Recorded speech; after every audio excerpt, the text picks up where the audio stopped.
Macht die Barra bereit und legt den armen Mann drauf. Backen noch einen warm ein. Wir müssen ihn zurück ins Hospiz tragen. Er ist total entkräftet. Brav, Barry, das hast du sehr gut gemacht. Das war deine erste grosse Aufgabe und du hast sie mit Bravour gemeistert. Die Ordensbrüder haben Giulio auf die Barre gelegt und ihn durch den Schnee sicher ins Hospiz gebracht. Die Hunde sind voraus und haben ihn den Weg durch einen tiefen Schnee gebahnt. Der Giulio war dermassen entkräftet, dass er kaum die warme Herdöpfelsuppe essen konnte.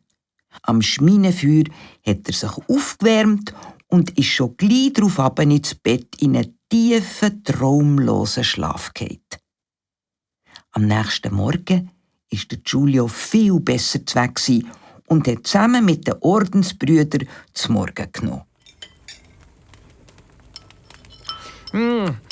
Ich werde nie vergessen, was ihr für mich getan habt. Ich wäre in der Kälte ganz sicher gestorben.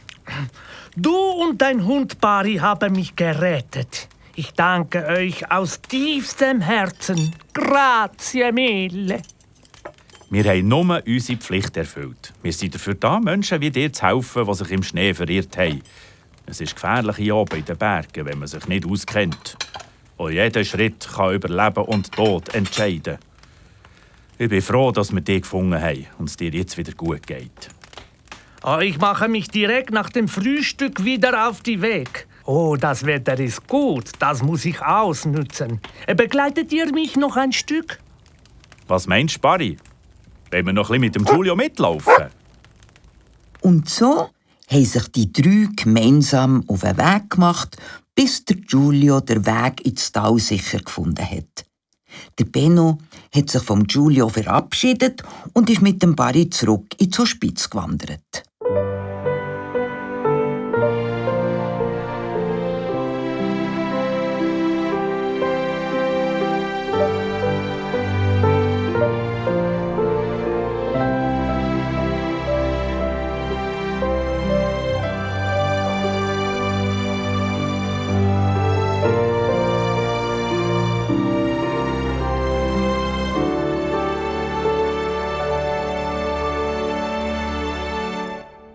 Früher haben noch Menschen mit Ross und Eseln Waren über die Pässe transportiert.